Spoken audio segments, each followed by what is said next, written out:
D'abord, en ce qui concerne la voirie.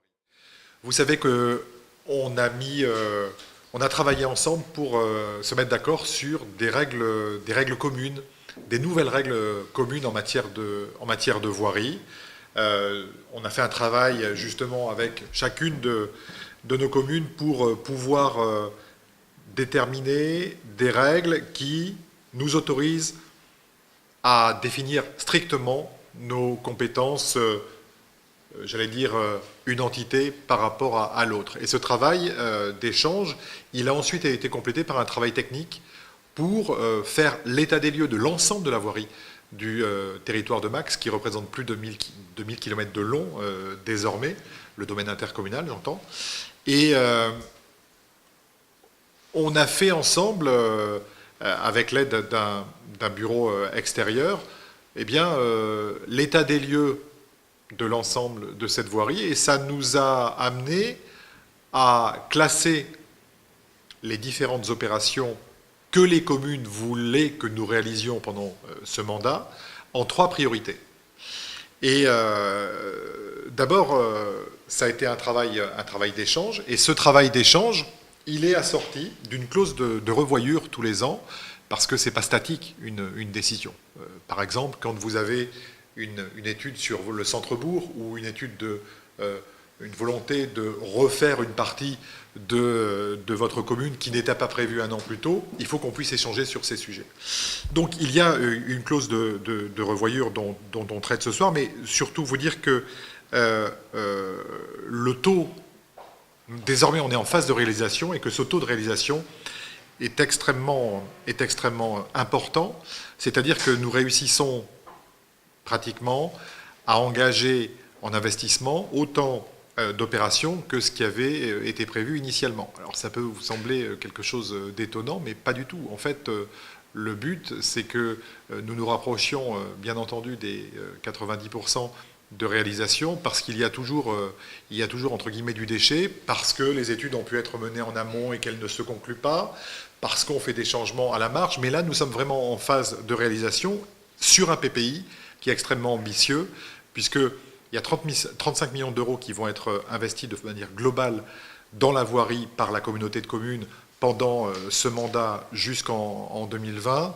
Je rappelle juste que ce budget voirie déjà est de loin le plus important de celui qui est voté partout ailleurs dans les Landes. C'est-à-dire que nous entendons faire un effort en la matière parce que nous en avons besoin, et qu'ensuite cet investissement doit être doublé de nouvelles façons de se déplacer, et je pense particulièrement aux liaisons douces sur lesquelles nous reviendrons ensemble ultérieurement, puisque on est en phase de réalisation de la voie partagée du chemin de halage.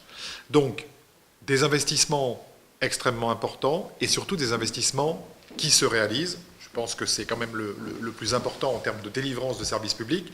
Ce n'est pas de voter des choses, c'est de faire en sorte que les projets qui sont votés se matérialisent sur le territoire. Et c'est exactement ce que nous sommes en train de faire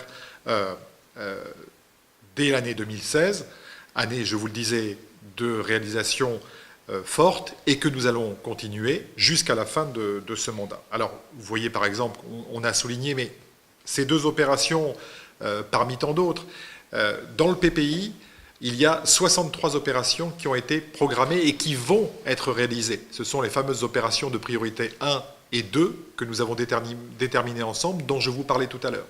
Donc, 63 opérations, c'est loin d'être neutre. Et là, on est d'accord que nous sommes dans de nouvelles réalisations. On n'est pas dans l'entretien, pour lesquelles la communauté intervient au quotidien également.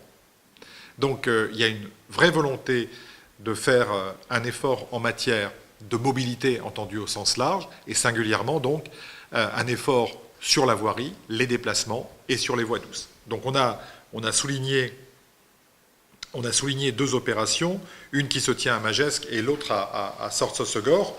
Vous savez, typiquement, je vous parlais de projets urbains, eh bien voilà. Il s'avère que dans le cadre des rencontres que nous avons eues avec les gens qui habitent sur l'avenue de la Bécasse, et dans le cadre également du projet urbain de Sortsos-Segor, nous avons été amenés à transformer une intervention initial en faisant quelque chose d'un peu plus ambitieux, mais tout simplement parce que ça correspondait, encore une fois, à une volonté de planification de la commune.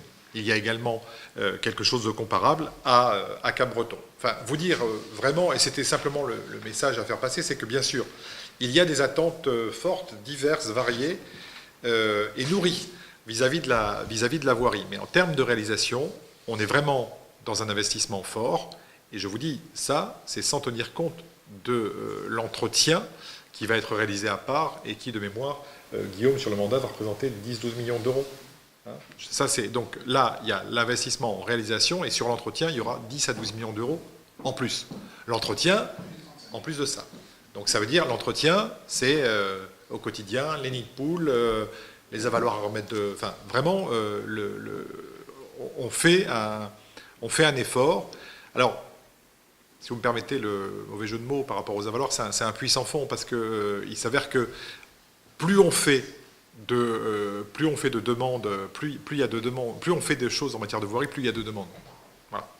Mais néanmoins, à travers toutes les opérations qui vont être réalisées, les gens vont voir justement de vrais changements.